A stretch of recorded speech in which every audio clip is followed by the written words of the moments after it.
Hi guys, welcome back to the channel. I'm Marguerite, owner of Wreath by Marguerite. Today we are starting our month-long celebration of Christmas in July. This is the first wreath that I am creating on the channel for this event.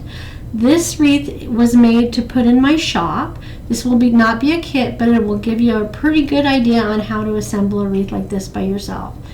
This is a larger wreath done on a 15 to 24 inch frame. The wreath came out to about 27-28 inches wide, and it is a much deeper wreath than like a storm door wreath because there's a lot more fluff. It's on an elevated frame. Measuring this out, I would say that this is about a, it's about a 9-inch deep wreath. Not something that you can put on a door that you have a storm or a screen door on unless you're planning to take it off for the holidays. This is something great for somebody that has an entryway that's protected and you can put it on the outside of your doors, or you can do like me and display it in your home on the wall above a mantle. It would look great there. So follow along while I assemble this wreath and talk about how to make it and what the materials are, and you'll see what you need to do if you choose to do it yourself. So come on, let's go. Okay, let's go over what I'm using today for this project for my shop. I start out with a 15 to 24 inch work form or work frame, depending on where you're looking. There, it's called either thing. It's got the twist ties already attached to it. There's 18 total, 8 on the top, 10 on the bottom. Then we have deco mesh. I went with the green, and this is 27 inch long because we're making a woodland ruffle and we want lots of fluff. Okay, let me put that there. You'll notice that I already have one in the frame. I often do that to make sure that the color combinations will go with the sign, and before I cut a whole bundle of ribbon, I'll cut one of each often to see if it's going to match, but I'm going to take that off for now. Let me move that out of the way so you can see the real thing. Let me get this tag off. I missed that. Oftentimes creators wait till the end. I usually try to be ahead of the game. Then this is our 12-inch metal sign. This is Merry Christmas. These are the ribbon bundles. These are the 3 different ribbons I'm using, which are a 1.5 inch red and white, 1.5 inch red and white. Then I have a check on a natural background, not a check. I have a stripe, red, like a hunter green, and actually black. And then I have a pine. I thought those went really well. This matches the edge. This has all the colors. And this has pine just like in the graphic on the sign. Okay, so I pre-cut all of these bundles. There's one of each color, and they are 13 inches in length. Now on the top layer, which I'm doing differently than a lot of other things you've seen on my channel, I am accessorizing the top layer of mesh and ribbon with a little accent on top, which are these little ribbon bows. This is what's called a 1-inch ribbon. It is also still wired. Okay, so I'm going to move all of these out of the way because the first thing we're going to do is we are going to put the mesh on the first layer. Okay, and tools I'm using today are a pair of scissors, some wire cutters, a chip clip. I'm not using a ruler since this is not a tutorial, but you can to find your center on the mesh. It's entirely up to you if you want to do that. This is what's called a border mesh. It's all the poly, but it also has a tinsel design on both sides. Isn't that pretty? So on my storm door wreaths that I usually make, you have the mesh curl side down. Well, not for the woodland ruffle. I use this for a weight as well as for cutting. So I'm moving that up there because the first thing I want to do is I want to create a roll on both ends, about 3 or 4 rolls. We always say we're rolling it like a taquito. Usually you want to hold towards the end so that everything stays even. We usually do that 4 or 5 times. And then I'm going to clip it in the middle. That helps to hide the cut edge, making it unlikely to unravel, fray, whichever word you choose to use. So now I'm coming down here on this end, doing the same thing, 2, 3, 4. I did 4. And now we're going to just gather it in our hands with the thumbs on the outside, using all your fingers to gather it up the center. And you're going to put that in your index finger and your thumb. And you're going to come over here and you're going to start with the outside tinsel ties. Put it in nice and tight and low. It keeps it from moving around too much. And then we're going to go do the next one. Okay? Alright, so first things first. Let me get this spread out a little bit. I should have done that in the first place.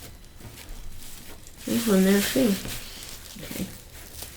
These are much heavier than the pipe cleaners, and it's really nice. It's just much stiffer than a pipe cleaner. Okay, I'm going to go ahead and put the one I pre-made for the sample in. And again, we are putting this with the pipe cleaners up, and I did it backwards because I'm so used to making stronger race. Apologies, guys.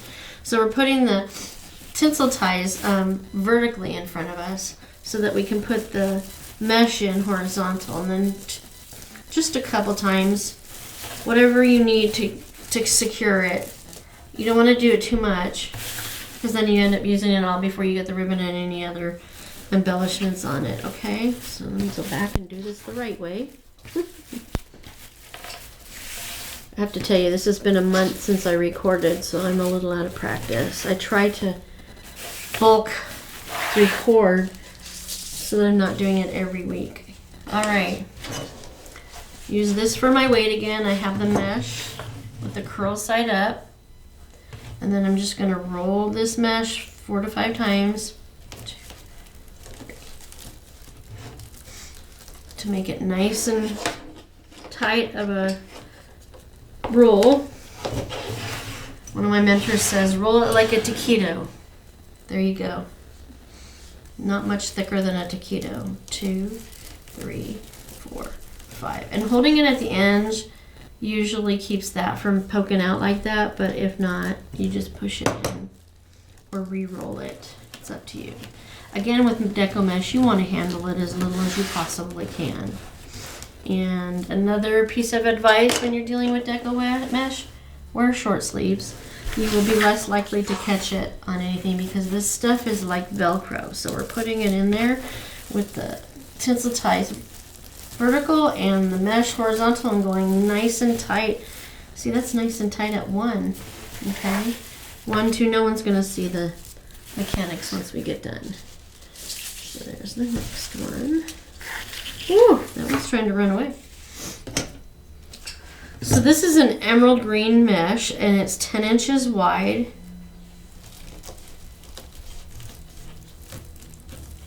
And it's nice with the border stripe because you only see the outside edge of the mesh for the most part. So that's the part that's all pretty on this too, which is even better. You're looking for good coverage so you don't see the frame and nice ruffles.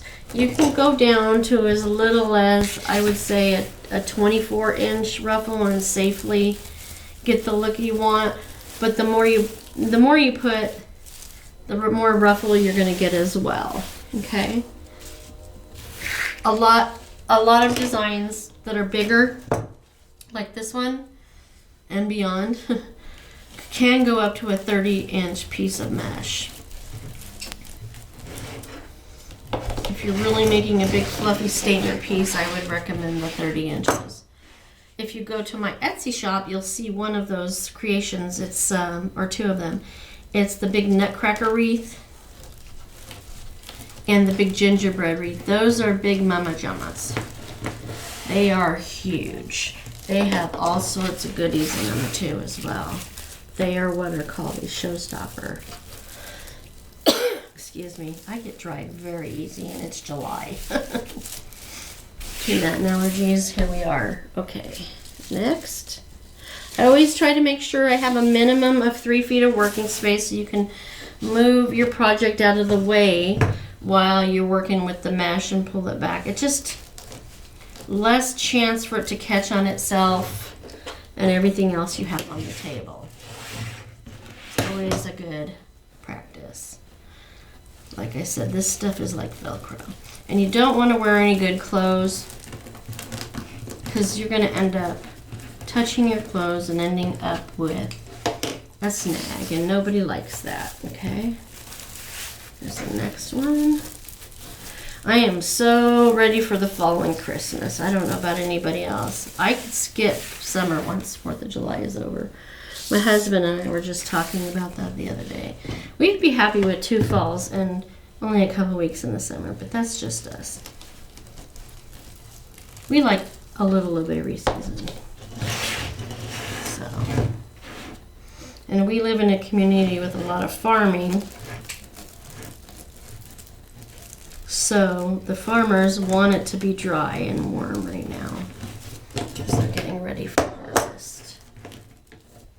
It's been fun living in a small town. Okay. So it's entirely up to you if you use a ruler to make sure you're on the center on your ruffles. Sometimes you get an attitude like that one, huh? I only need 1, there's 2. Okay. And if you want to make sure you're on center, let me put this in the center here, and you don't want to use the ruler, all you have to do is fold it directly in half. That helps you find your center as well for when you're doing the ruffle. And I go back and forth between 2 versions of ruffling it up, which you'll also see on my Stormbrew Wreath tutorials. You can either do it one-handed. I often hold one end with one hand and just gather it in my fingers and into my thumbs on one hand. In there. See, it's trying to catch on those over there. Okay. Or, I'll show you on this one, the other one. Version of ruffling. No, ruffling. Yes, ruffling.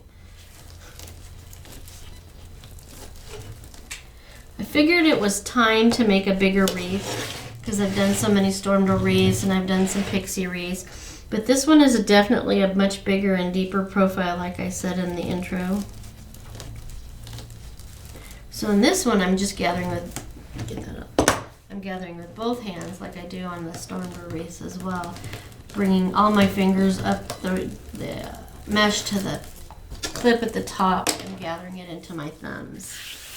And yes, I'm doing it with the ruled ends up. I'll show you in a minute what I'm talking about. I'm going to do the last one on this layer. Okay, here's the last piece for this layer. Let me roll up this end.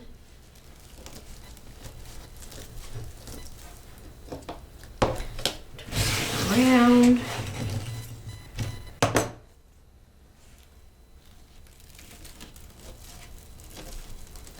That was terrible. That was terrible.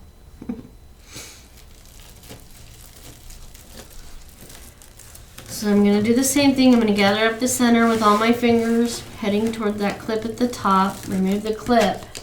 And right now the rolls are on the inside. I could turn it over that way. It's entirely up to you. I just like the way it lays better when I do it curl side up. Get that last one in here. Tight. Get them all positioned. Don't be afraid of your mesh. It's not going to come out. These are pretty strong tinsel ties. Okay, so now we've finished the first layer. So we're going to come back in with our ribbon bundles. I'll start with this one. Use it before I forget. I've been known to forget and then think I didn't have enough supplies. All right, so on the outside edge, I ruffled them up the center, and then I made the V just like you do in a storm door wreath on this bottom layer, so that the ribbon is facing the outside edge of the wreath. And because on this particular frame, the tinsel ties are really long. You can cut them down and tuck them under, or just tuck them under and into the frame without cutting them if you don't want to. So I'm going to spread these out. Make sure that's there. I'm going to do it like this. Do I want to do it like that, or I'll do it like this in the center. I'm spreading out my ribbon, positioning it. Yeah, I'm going to go with that. That's going to be our story. And just like with a storm door wreath, with the ribbon I like to do every other, so every other lays on top of each other. So we're going to go to the next one. And I'm going to, as you can see, they were folded directly in half. And I'm going to gather them at the fold in the center using my index finger and thumb on both hands. And then I hold it with one hand and I bring it out into that inverted V so I can get it into the frame. When you do that ahead of time, it's more likely to stay facing the outside of the wreath and not sneak up and hide underneath the ribbon, that is. When you don't do that, it's a little bit harder to get it to stay on the outside. So I usually try to lift and separate. That one cooperated a little bit more. See how I did that? Put them in the position you want. And then I'm going to do the opposite on this side. Give it a little pattern. Yep, I'm going to skip that one and go to this one. Do it all over again. I mix things up a little bit. I'm not consistent, and I apologize for that. Sometimes I ruffle from the top down, sometimes I ruffle from the bottom up. You get the same result. Make that V. Twist this up.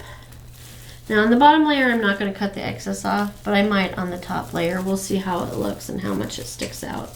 Some people don't care at all. Some people hate it completely, so they cut the excess off. There are all sorts of different ways to hide that. Sometimes I make bows like this that also have a little loop in the very center, and then I can pull one of the twist ties through and twist it around to the back, and then you don't see it at all. But that's what we're doing on this one. If you check my my Facebook page, I just recently did a custom request for a customer for that was rustic patriotic, and I did it on that. So if you want to see how that would turn out, you can check that out. If you're not following me on my Facebook page, I would love it if you would do that as well. I appreciate your support on all channels, YouTube as well as Facebook. I put the tutorials as well on Instagram, but you can see them right here. Not Instagram, what am I saying? Pinterest. Instagram I need to get back into. I kind of let it go for a while. I won't lie. Tuck that in. And that will all be hidden because the top layer will cover it up. Okay?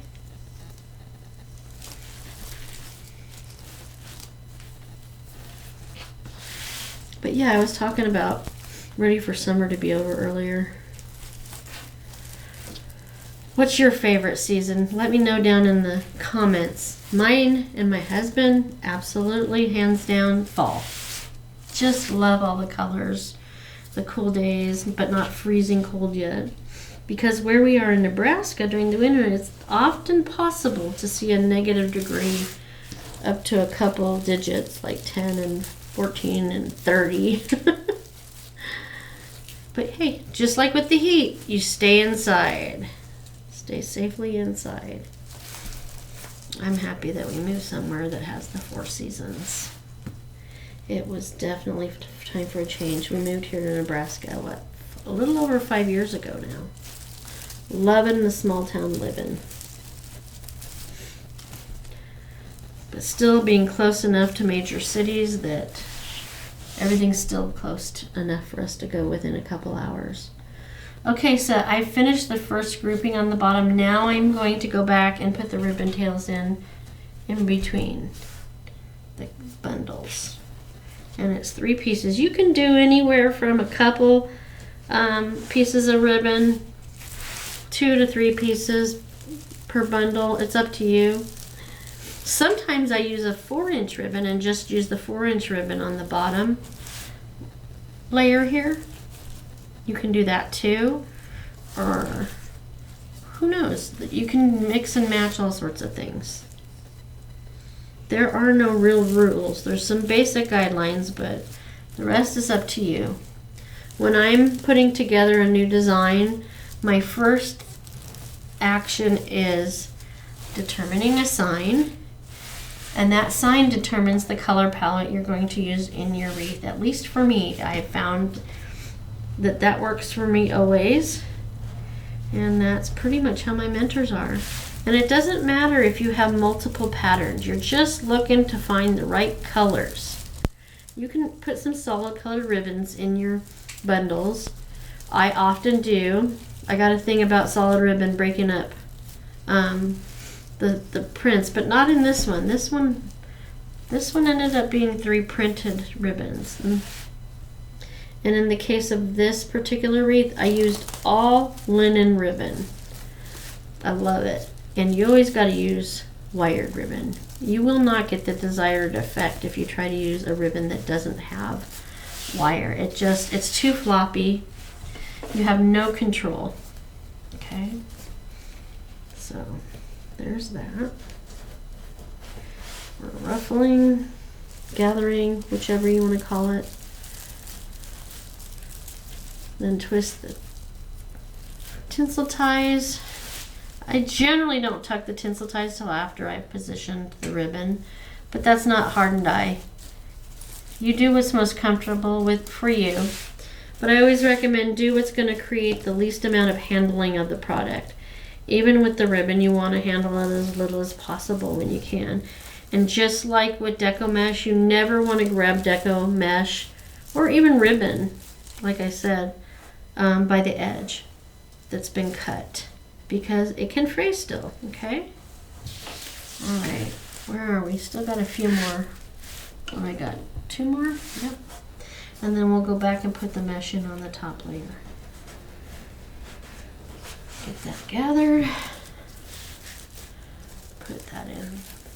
Tinsel tie twist. These are definitely much stiffer than a pipe cleaner is.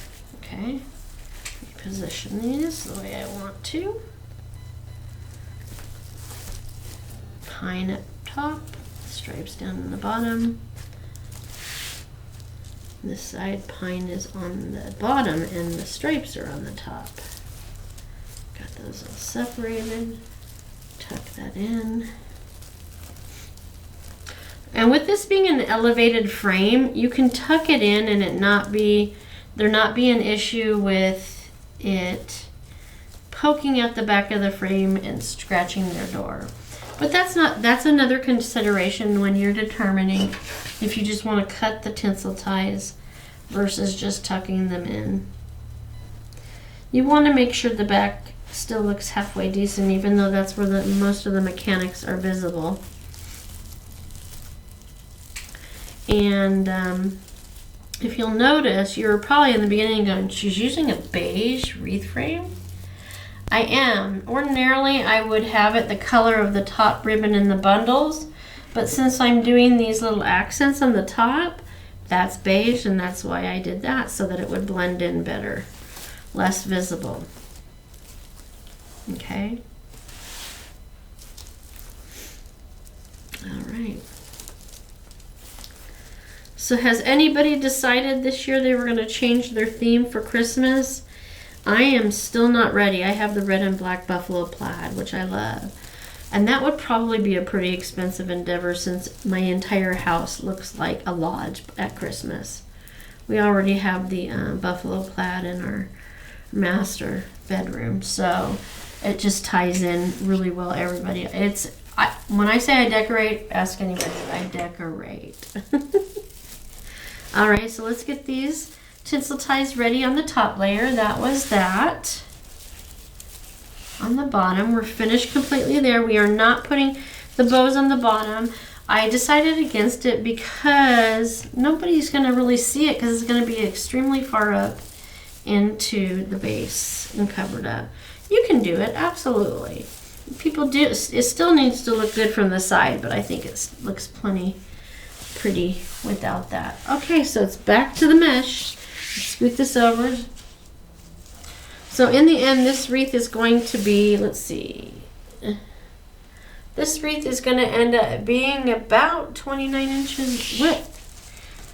And then when we get done, we'll measure how deep it is up and down. This is definitely not a wreath that you can put behind a storm door. You would either put it on the outside of your door. I gotta count, sorry. Or in your home. At my home, we display storm door wreaths and door hangers on our front door because we have a storm door / screen door. And I put a big fluffy wreath like this, and even fluffier to be honest, in my house on the living room wall. That way I get to enjoy it too. Right? Okay, there we go. Even that out. It's really a simple design. You can beef it up more, and I'll talk about that in the end. All the different things that you could do to really accessorize it. This one's one of my more basic full-size wreaths that I sell a lot of, especially at craft fairs. I just sold a patriotic one with a gnome on it and a cow one. I even put cowbells on it. Okay.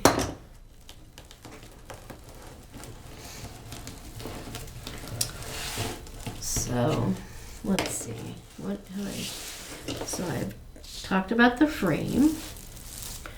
The ribbon tails are all 13 inches long, but there's a 1.5 and then there's two 2.5 inch ribbons.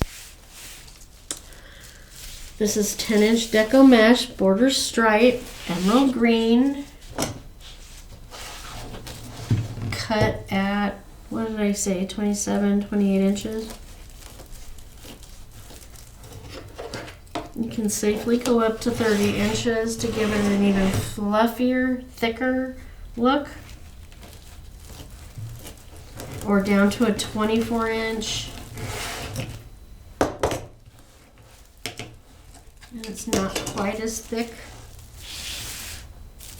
What's Megan say? Thick and juicy. Megan is Gal versus Glue Gun. She's another one of my mentors. She is a big time wreath stuffer, so you can check her out too.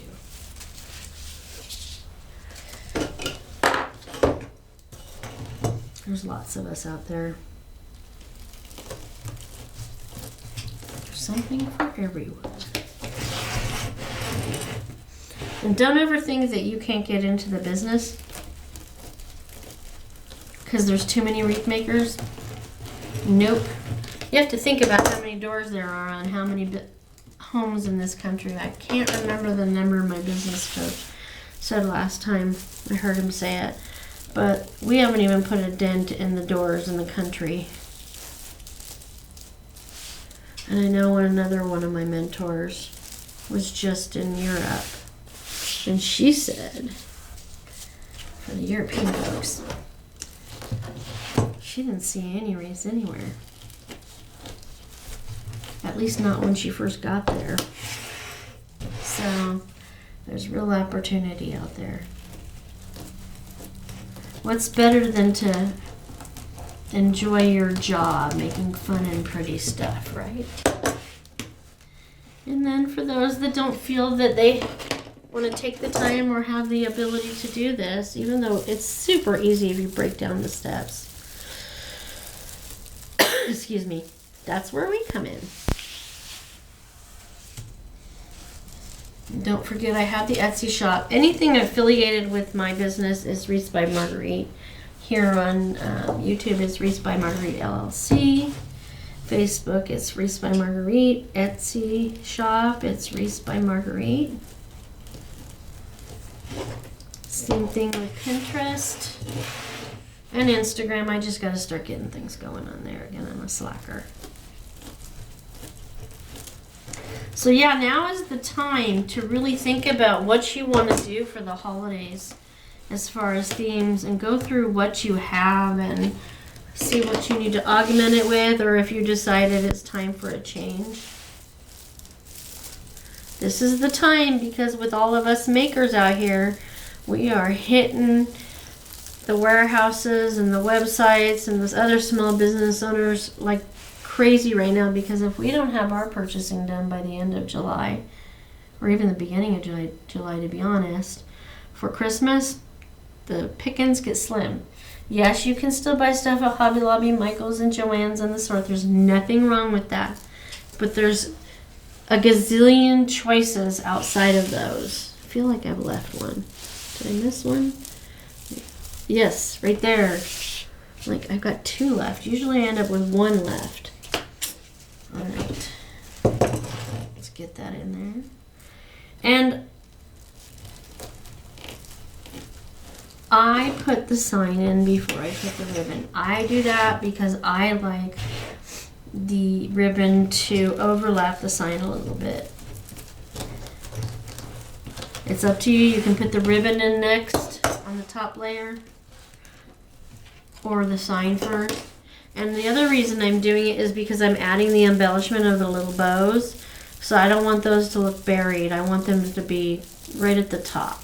Hopefully that makes sense. Okay, I'm going to turn it over for a second, because I want to make sure I didn't miss any.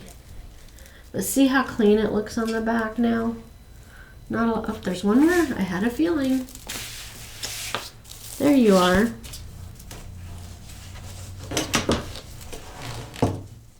I suppose I could have gone with green on the frame, tinsel tied. But unless you have a glass door, no one's really going to see that. Just make sure it looks clean. And I always go back at the end, and before I take pictures and before I take it to a show, or if I sell it and I'm shipping it, I always go back through it one more time to make sure I didn't miss any loose strings or anything that shouldn't be right, that isn't right. Okay, so now I'm going to stand. I'm a sitter and a stand or both. It's up to you what you do. I am going to use the tinsel ties to hold my sign on. Or you can get wire, a thinner gauge wire, I don't know, 18, 20 inch wire to put here and on the bottom. But I don't know. I think this just works out better. It's what I like. And it's up to you what you decide to do if you make one. Alright, so then what I'm going to do is loosen that up just a little bit, and I'm going to take one side of it through the sign. Feed it through. I'm going to use my needle nose to help me along. I've been cutting a lot of ribbon for kits lately, so my thumbs are a little bit sore. Okay, now I'm going to do it down here, because that will put it directly in the center of my wreath. Use those tools. Don't hurt yourself. Don't jack up your hands and fingers. Okay, so I'm going to take that down a little bit more. And I'm just going to twist the twist tie on the tinsel tie. Twist tie, tinsel tie, whichever you want to call it. Just enough to hold it in place. And so it's not cockeyed either. Come on. I'm getting a little resistance here. And don't pull it in so tight that it bows the sign and bends it. Just enough that it holds it in place. Okay. So now I'm going to sit back down and I'm going to put the ribbon tails in. And then I left one of the bows left unmade so I can show you how I did it.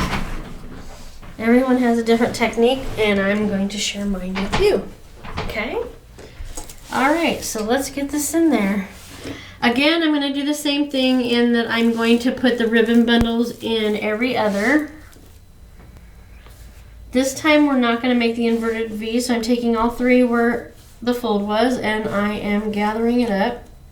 This time I'm just putting it in exactly as it is.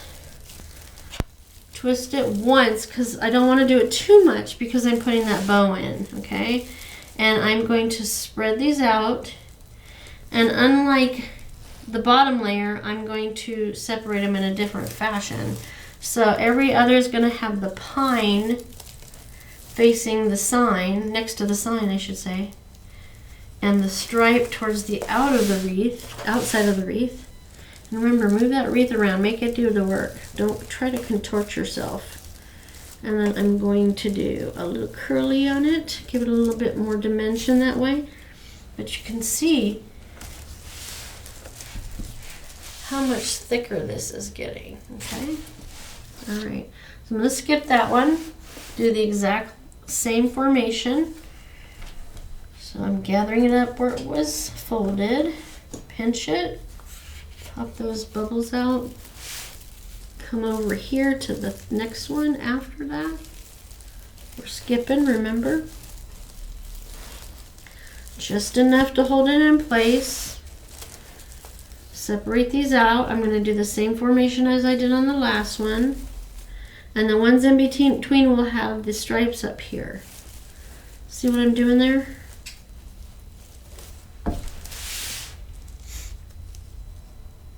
Lift and separate.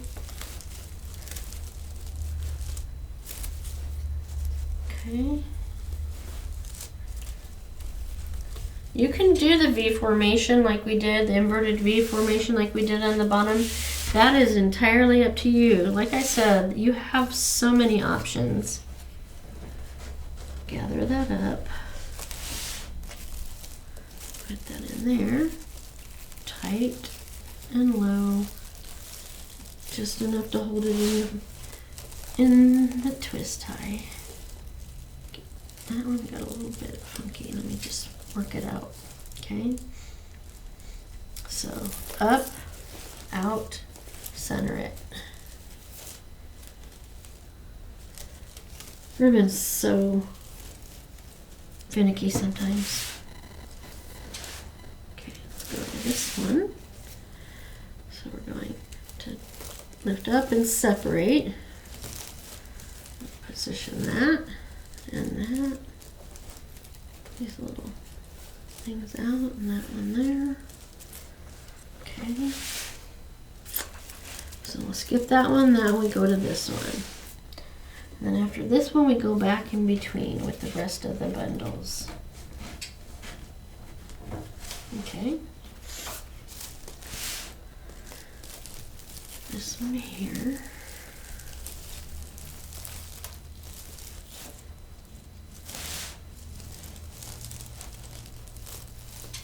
Now, I may or may not cut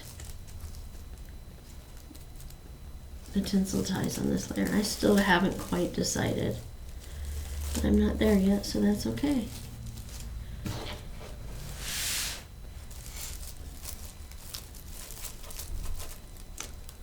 Lift and separate.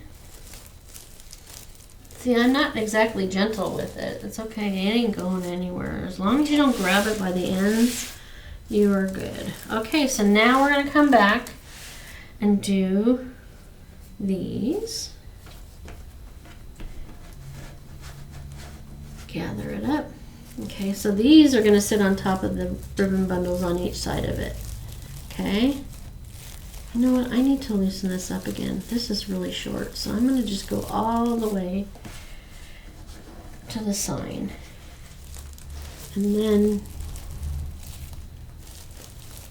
because once you put the sign in, it tends to get a little shorter. Just one time. Get that out of the way. So now we're going to bring the stripes next to the sign. So lift and separate. I'm going to do both of them at the same time. And then fluff them after. Okay, so we're going to go here. I like to mix things up. Don't want to get boring, right? So there's that one. That one's in place. Let's bring this over. Tuck that in. Okay. Get that little, there we go. Okay. Coming along. If you get all the parts of the wreath cut and prepped before you put it together, doesn't it go so much faster? That's why I like kits. I often make, I don't know, one year I had 78 kits made, all different, for for the show season, because the year before I was, overwhelmed was a little bit of an understatement. Things were selling so fast, I was having to go home in between shows and making 8 to 12 wreaths a day. It's not as difficult when they're stormdoor wreaths, but when they're bigger wreaths, that can be a little bit of a struggle. So what I learned from that is have a bunch of kits pre-made if you're going to do a show for the product you want to sell at your shows, if you do shows.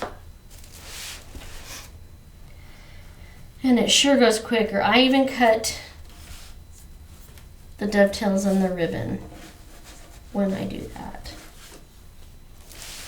Versus the kits I sell to you guys, those you get to do that little bit of the process to learn. Okay, so let's see. Oh yeah. When I get talking, sometimes I forget what I'm doing. I'm sure I'm not alone.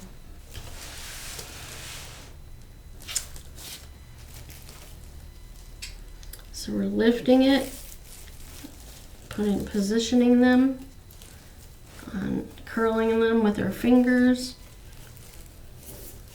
to give it a little bit more dimension.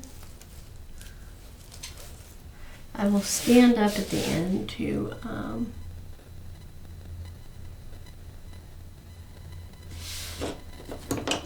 I just realized I didn't have the ring light on today. I'm like, all of a sudden everything looks dark.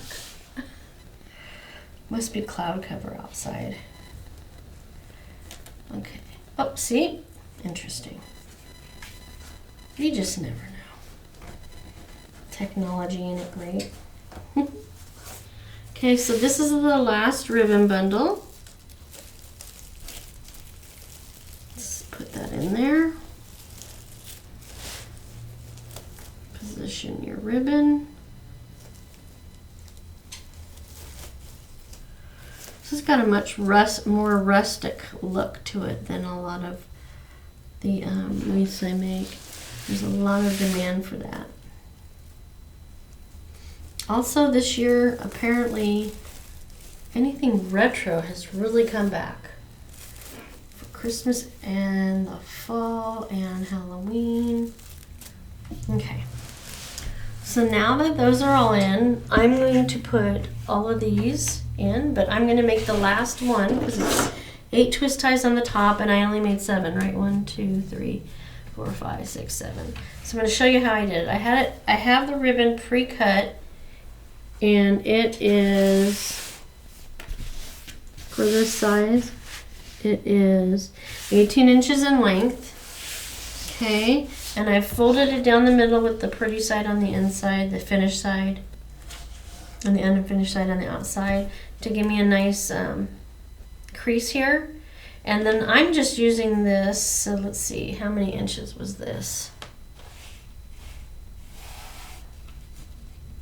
So these are 2.5 inch loops on each side. So that means I need 5 inches on each side. I'm turning it over. There's my crease.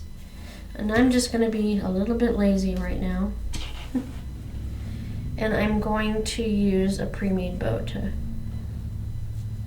gather up my ribbon to make this last one.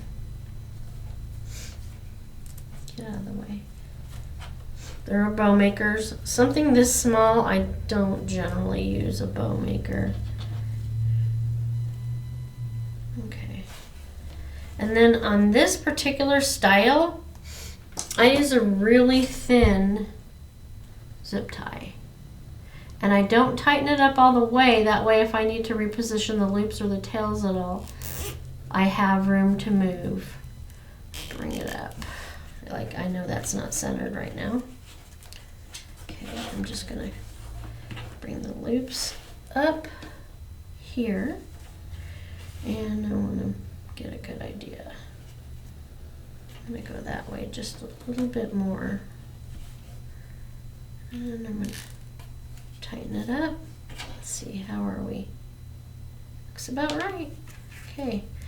And then I'm going to cut off the excess because we don't need that. I like to do that so I can make the embellishments ahead of time. And then I'm also not finagling with it so much when it's time to put it in the wreath. Everything's good to go. I also do this because that way they won't fall apart for any reason, even if there's weather in the zip ties, because between the zip ties and the tinsel ties, they ain't gonna go nowhere. Just clip it, just a standard cut at an angle. We're not doing any fancy dovetails, partially because they're such small bows. Okay, so now we're gonna come in and we are going to put the bow in. This one was I'm gonna open it up and put the bow in there and see how this looks. It's time to stand back up, Marguerite. Okay. See what I think. All right. So this is short enough that I can tuck it under the ribbon on the top and on the bottom, and no one will see the ends. And then I just reposition my ribbon. Give it a nice curl with the fingers. And then I'm going to fluff out these little bows. There, see? Isn't that fun? Just a little added thing to spruce it up. Okay, one. I'm going to tuck that under. And then I'm going to tuck that side under. Work with me. Okay. All right, fix my ribbon that I just mushed.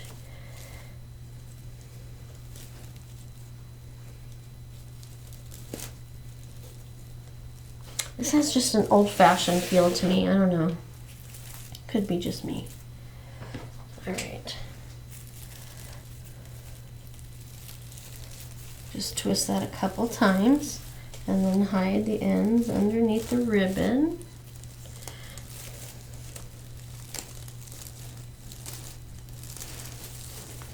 Fix your ribbon bundles, your ribbon tails, as they're called. And now we're going to, what happened here? Oh, that's too far up. That's what it is. Now we're going to fluff the mini bows.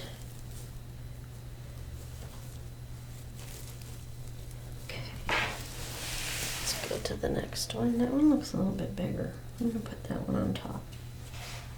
Where's my imagination? I'm seeing things, guys. I'm going to skip that and come back.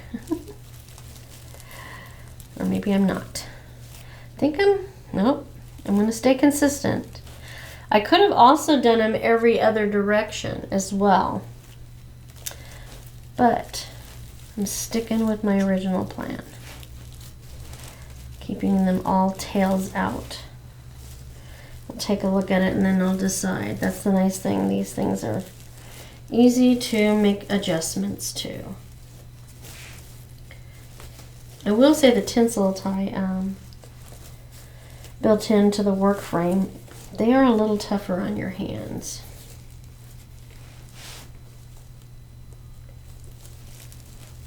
That one. Get that one. Fluffed out. Okay. This one's just got attitude all the way around. Just doesn't like me. Okay, I'm gonna do this before I forget it.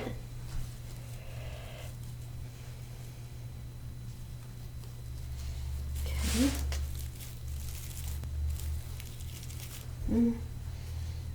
Let's see if I can. Yeah. Okay. Sorry, I was talking to myself. I just do it a couple of times, twisting the tinsel tie before I tuck it underneath. I most of the reason I didn't cut it, the tinsel ties, is because it leaves a little bit of a sharp edge when you do that. So I'd rather not impale my customers.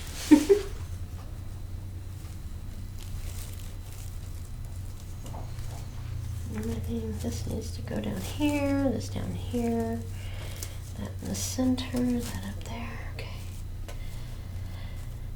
All right. Got 3 to go. 3 to go. Yeah, I forgot the ring light. Ring light makes the lighting a little bit less glary, like it is right now on the sign.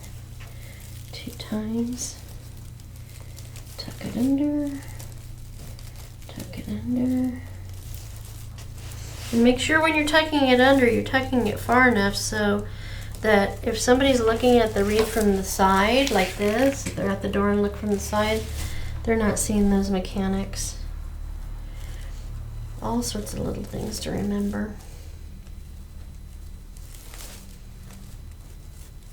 Okay. 2 more.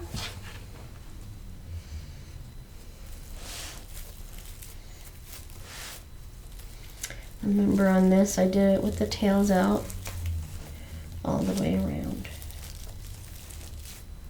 Okay, tuck that under. You can lift up the ribbon entirely like I did on this one. And then tuck that underneath on this side. Bring up the ribbon. Get that up under there. All right, let's reposition on this ribbon.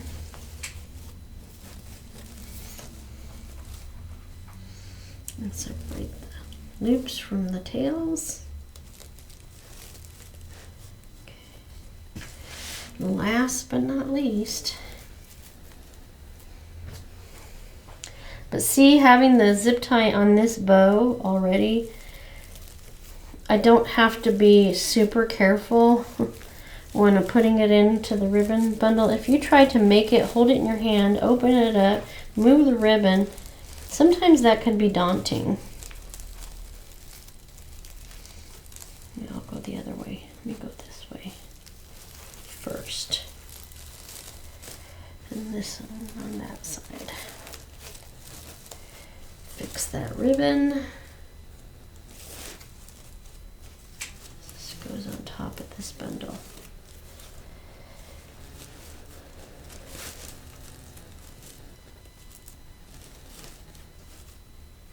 Okay, bring that bow up. It was hiding underneath.